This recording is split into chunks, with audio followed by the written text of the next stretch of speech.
आणि या मायेचा पुत्र जो असेल तो त्याचं नाव आहे अहंकार.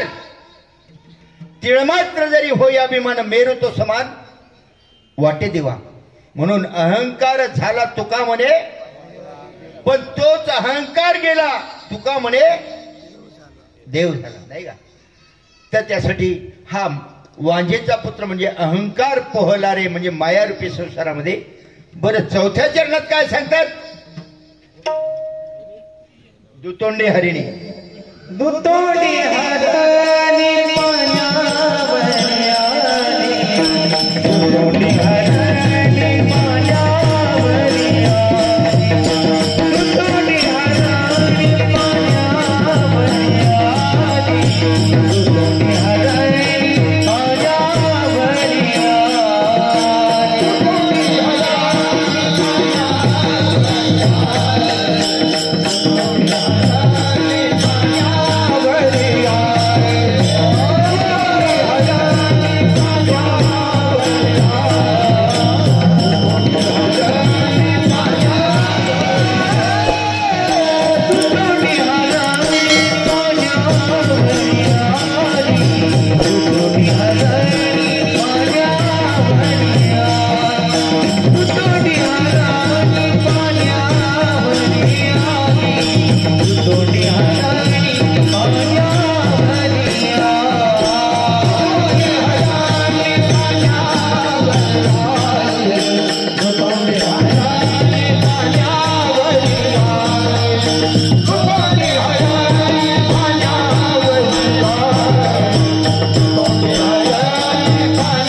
दुतोंडी हरिणी पाण्यावरी आली, मुखाविन पाणी प्याली रे. साधू संतांची भाषा मार्मिक भाषा आहे. पूर्व सुकृतचा पूर्णाभ्यासाचा दास सद्गुरूचा तोच जणे, वेद जाणू गेला तोही म्हणावला, ते गुह्य तुझला प्राप्त कचे पूर्व सुकृत फळाला आले पाहिजे. दुतोंडी हरिणी म्हणजे काय? आपल्या ह्या जीवाला पुनरपी जनन पुनरपी मरणम या भवरोगामध्ये टाकणार जर कोण असेल तर ती म्हणजे वासना. अलग लक्षात. जन्म घेणे लागे जड भरत राजा हरणाच्या गर्भाला गेला, घाला तो घातला वासनेने. संत रोहिदास मूळचे ब्राह्मण पण चर्मकार योनीमध्ये कशामुळे गेले? वासनेमुळे. मग साधू संतांना शरण गेलो तर काय होतंय? वासना वढाळ काय गड्यानो, वासना वढाळ काय, वासना वढाळ काय गड्यानो, वासना वढाळ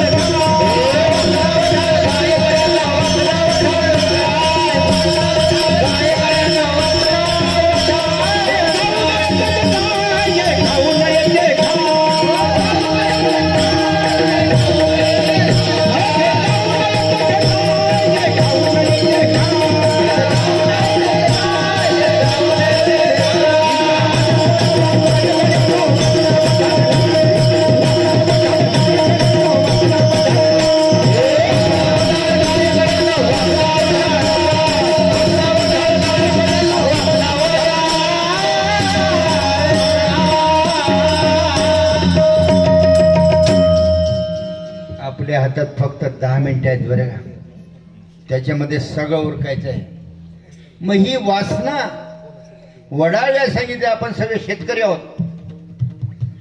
आपण आमच्याकडे भात पेरतात साहेब, इकडे काय पेरतात? ज्वारी पेरतात समजा. काय भातच पेरतात का? Very good. मग भात पेरलं तर कोणीही पेरलं तरी उगवल्याशिवाय राहणार नाही. पण जर भाताचे तांदूळ बनवले आणि ते पेरायला गेलो तर CM PM जाऊन पेरले तरी पण उगवणार नाही. का? त्याचं काय परिवर्तन केलं? वरचं टरफळ काढलं तेव्हा. तसं आपल्या देहावर अहम देहोस्मी एक टरफळ आहे. ते अहम देहोस्मी टरफळ करून अहम ब्रह्मास्मी टरफळ टाकलं तर संत चरण रज लागता सजन वासनेचे बीज जळवणी जाईल. एकदा त्या भाताची लाही केली मग उगवेल का? तसं आपल्या देहाची देहबुद्धी जाऊन आत्मबुद्धी आली की पुन्हा जन्माला येणे नाही. मग ही वासना अहम देहोस्मी ही वासना चांगली. जाऊ द्या, दुसऱ्या भाषेत सांगतो. आपल्याला कोर्टाची बेडी पडते, ती लोखंडाची बेडी चांगली का सोन्याची बेडी चांगली? वेदाचा विषय. सोन्याची ते विकून पैसे मिळतील नाही का? बरोबर आहे. स्वार्थाच्या दृष्टिकोनानं ते बरोबर आहे. पण खरं बघायला गेलं तर ही जशी बेडी तशी इथून तिथून बेडीच. मग बेडी मग अज्ञान वाईट का ज्ञान वाईट? अज्ञानामध्ये पण अटकता कामा नये, ज्ञानामध्ये सुद्धा अटकता कामा नाही. अज्ञान ही लोखंडाची बेडी आहे आणि ज्ञान ही सोन्याची बेडी आहे. आलं लक्षात? इथून तिथून मौली ज्ञानेश्वर महाराज सांगतात, म्हणून ज्ञान रूप आत्मा करोनी ज्ञानीची प्रभा करीत तसे सोहम आयसा बंधू. ते एक प्रकारचा बंध सांगितलेला आहे. तर त्यासाठी हे पण नको आणि ते पण नको. आणि म्हणून ते सांगतात दुतोंडी हरिणी म्हणजे वासनारूपी देहरूपी वासना आणि आत्मरूपी वासना ही पाण्या प्यायला आली, आत्मकल्याण करायला आली, पण मुखाविना पाणी प्याली रे. आणि पुढच्या चरणामध्ये सांगतात ते कोणी पाहिलं कोणी ऐकलं.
एक रेक्टिफिकेशन करतो बरं का. मगाशी ते 17 घोडे सांगितले. 1/2 1 षष्ठांश बोललो मी. 1/2 1 तृतीयांश आणि 1 नवमांश. 1/2 म्हणजे 92 18 9 घोडे झाले. 1 तृतीयांश म्हणजे 3 × 18 9 आणि 6 किती झाले 15. आणि 1/2 म्हणजे 1 नवमांश म्हणजे 2. 15 आणि 2 17. 18वं घोडं ते सद्गुरूंचं सद्गुरूंना दिलं. असो. तेव्हा महाराज सांगतात आंधळ्याने देखिले बहिऱ्याने ऐकले या मौली, पांगळ्याने पाठलाग केला रे. आता हे आंधळ कोण? तर ज्ञान हे जोपर्यंत सद्गुरूंच्या माध्यमातून मिळत नाही तोपर्यंत ते ज्ञान आंधळं असतं. बहिरं कोण? तर भगवान महादेवानं क्षीरसिंधू परिसरी पार्वती मातेला उपदेश केला आणि ते कोणी ऐकलं? मच्छिंद्राने ऐकलं. आणि पांगळ कोण? तर आपलं हे जे मन चंगा तो कटोरे में गंगा, हे मन पांगळ आहे. आणि म्हणून ज्या संतांचे, या भगवंताच्या कृपेने आपली सेवा घडली. एक वेळ मोठ्या प्रेमाने भजन करूया. विठोबा रखुमार, जय जय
आंधळ्याने देखिले, बहिऱ्याने ऐकले, पांगळ्याने पाठला ग केला रे. देव पूजू गेलो त्या देवळाची उडाली, खेळिया सद्गुरु राया रे. आणि एक साधू संतांची भाषा मार्मिक अशी बोलतोय मी. एकदा कबीरजींनी आपल्या शिष्याला सांगितलं, मला 4 वस्तू आणून दे. पण त्या 4 कशा? पहिली वस्तू पाणी आणून दे. पण काही कंडिशन्स टाकल्या. पाणी आणून दे, पण ते पाणी कसं पाहिजे? तर विहिरीवर किंवा तलावावर नळावर नको जाऊ, पण झारीत भरून आण. नंबर 2, लाकडं आण, पण ती ओली पण नको, सुखी पण नको. जंगलामध्ये न जाता, कसाचंही तोडकाम न करता ती लाकडं आणून दे. नंबर 3, आटा आण, पण तो गाव वस्तीमध्ये जाऊ नको. आई आणि लेकीकडनं घेऊ नको, पण झोळी भरून आणल्याशिवाय राहू नको. 4थी भिक्षा सांगितली. 4थी भिक्षा काय? मांस लाना. हरिण बकरी के पास न जाना, जिंदा मुर्दा दोनों बचाना, पण हंडी भर के लाना. कहत कबीरा सुन भाई साधु, इसका मतलब जो कोई जाना वही संत पुराना. अच्छी भिक्षा लाना बेटे, अच्छी भिक्षा लाना.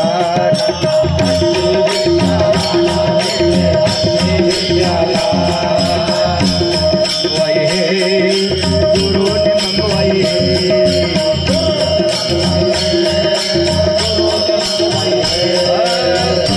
भिक्षा पानी लाना,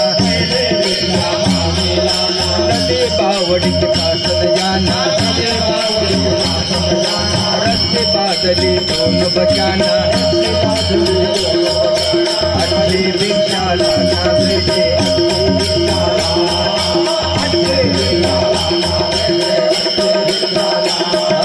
दूसरे भिक्षा लकड़ी लाना. जंगल के पास न जाना, दोनों बचाना. होली बांध के लाना.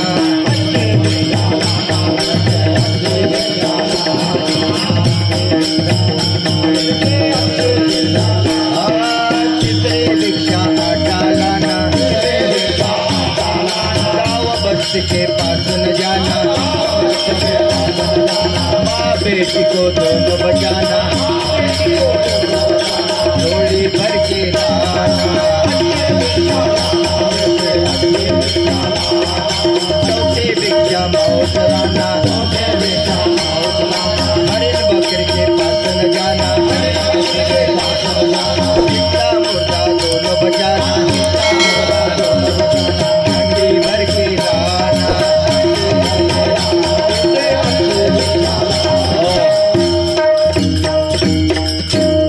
या 4 भिक्षा जर तुम्हाला देवाला भेटायचं जायचं असेल, ह्या 4 भिक्षा आणा. कुठली? पहिली भिक्षा पाणी लाना, म्हणजे हे पाणी पितोय ते पाणी नाही. सर्वांग निर्मळ चित्त जैसे गंगाजळ.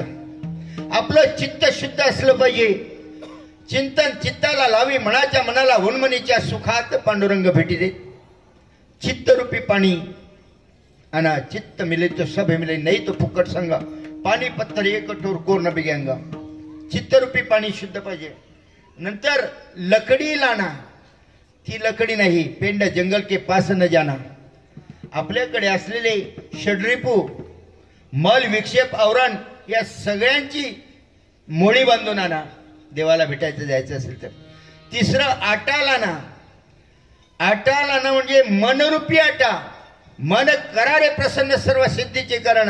मन चंगा तो कटोर में गंगा. देवाला भेटायचं मन आपलं चांगलं पाहिजे. नंबर 3, तू मन हे मीच करी माझे भजने प्रेमधरी, सर्वत्र नमस्कारी मजी कथी. नंबर 4 सांगितलं मांस लाना, म्हणजे हरिण बकरी कोंबडीचं मांस नाही. साधू संत सांगतात आपल्याकडे असलेलं काम क्रोध बकरा मारा पूजा रुक्मिणीच्या. आपल्याकडे असलेलं काम क्रोध, या काम क्रोध रूपी बकऱ्याचं मांस आणा. कहत कबीरा सुनबाई से इसका मतलब जो काही जाना वही संत पुराणा. असो महाराज शेवटच्या चरणामध्ये सांगतात, एक जनार्दनी विणावे कमळे, एक जनार्दनी कमळे विणावे,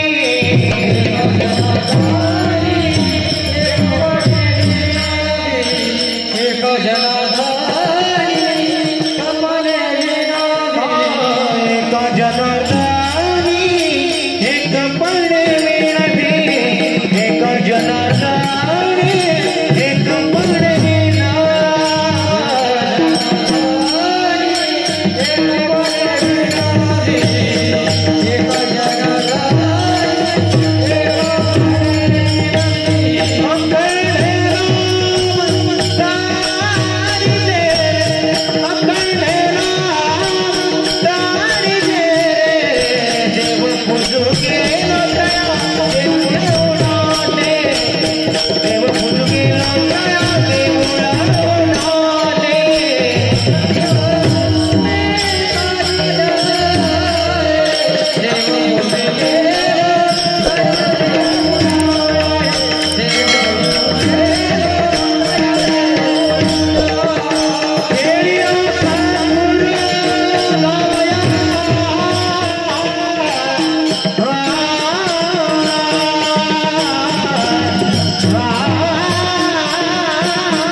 एका जनार्दनी एकपणे विनवी अखंड नामे तरेलो रे. जे अखंड नाम आहे ते योग्य सद्गुरूमार्फत आपल्याकडे आलं पाहिजे.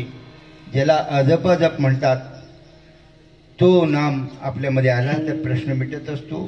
कारण मनुष्य जन्म शेवटची पाळी आहे. स्वामी विवेकानंद सांगतात, you are an architect of your own life. तुम्ही तुमच्या आयुष्याचे शिल्पकार आहात. चांगला विचार करून आपल्या आयुष्याचं कोडं आपलं सोडवणं हे आपल्या हातात आहे. तर त्यासाठी सगळ्यांच्या पाया माझे दंडवत. आपल्याला चित्तशुद्ध करा.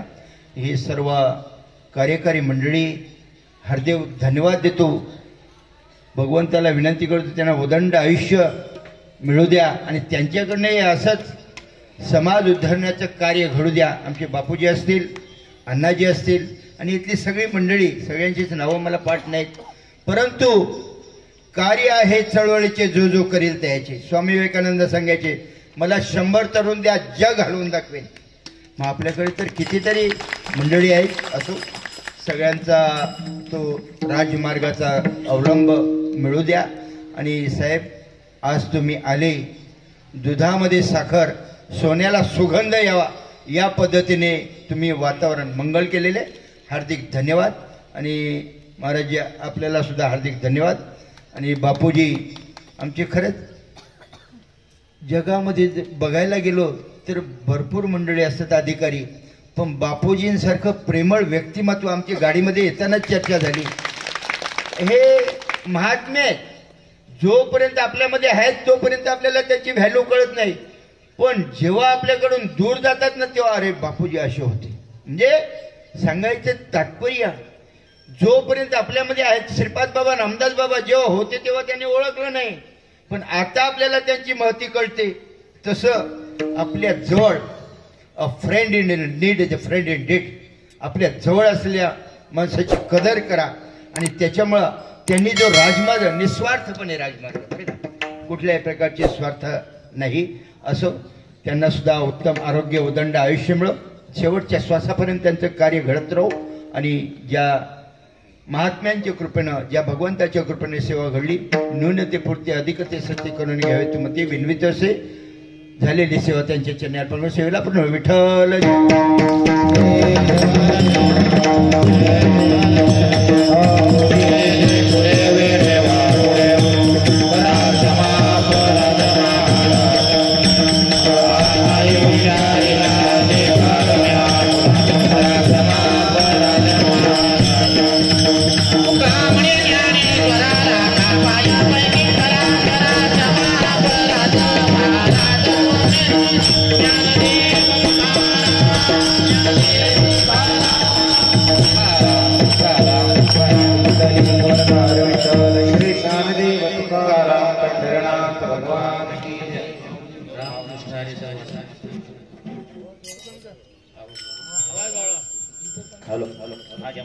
रामकृष्ण हरी सर्वांना.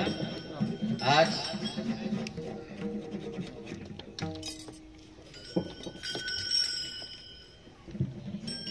साधू संत येती घरा, तेच दिवाळी दसरा.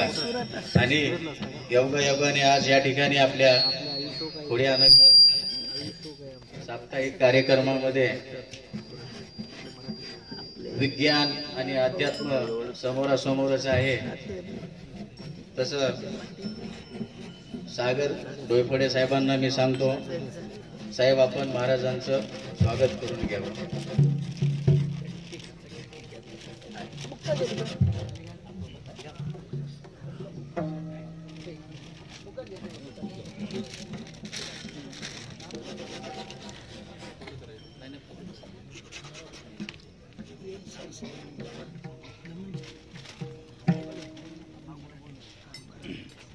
भाऊसाहेब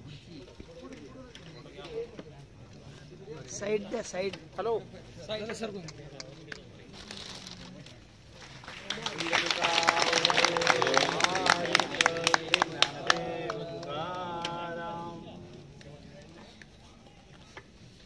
विनयकरी महाराज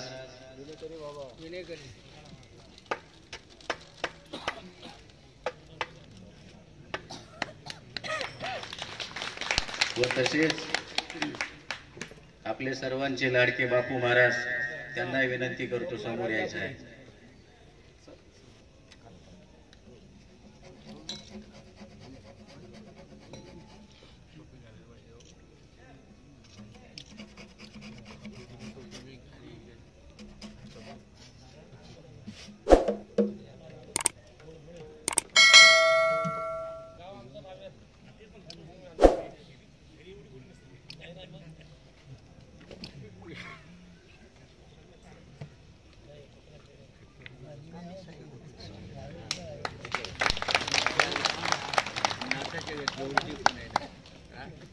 आता बापू महाराज साहेबांचं स्वागत करतील. जोरदार टाळ्यांनी स्वागत करायला पाहिजे.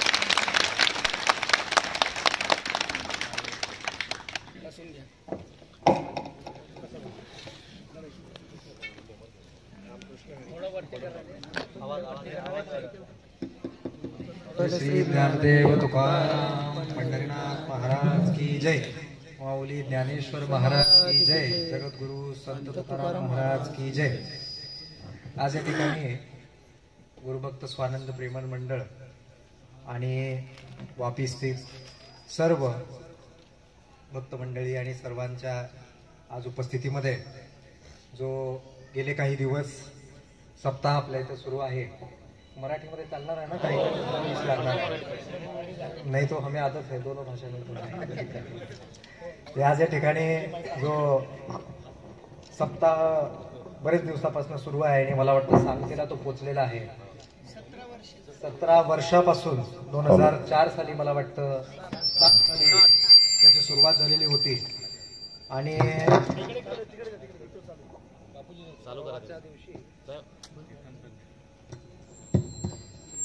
परवाच्या दिवशी आपली सर्व मंडळी ज्यावेळेस मला कार्यक्रमाबद्दल माहिती देण्यासाठी आले होते तर महाराज अतिशय आनंद मला झाला त्या गोष्टीचा की मी स्वतः एका वारकरी परंपरा असलेल्या कुटुंबातून येतो, घरातून येतो आणि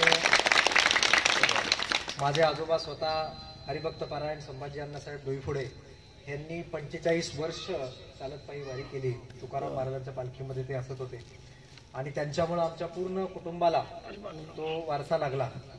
आणि जसं ज्ञानेश्वर माऊलींनी सांगितलेलं आहे की एकदा का तुमच्या कुटुंबामध्ये वारकरी संप्रदायाची चाल असली तर तुमच्या पिढ्याना पिढ्या ह्या पुण्य होतात किंवा पुढ्याना पिढ्याचं जे पुण्य करण्याचं काम आहे ते एक पिढी पूर्ण तुमची करते. अशा रीतीने आम्हाला सर्वांना त्याची ओढ लागली. आज अतिशय भाग्यशाली मी स्वतःला समजतो की आपल्याला वारकरी संप्रदायाची किंवा त्या चालीरीतीची किंवा त्या संस्कृतीची आपल्याला एक पाठबळ आहे. आणि त्यामुळे खूप आनंद झाला की गेले 9 वर्ष मी काश्मीरमध्ये काम करत होतो. त्यामुळे फार कमी प्रसंग आला की सप्ताहात जाणे असू दे किंवा गावामध्ये हे सगळ्या गोष्टी होत राहतात पण जाण्या येण्याचा आपापल्या दृष्टीने तो प्रसंग कमी होतो.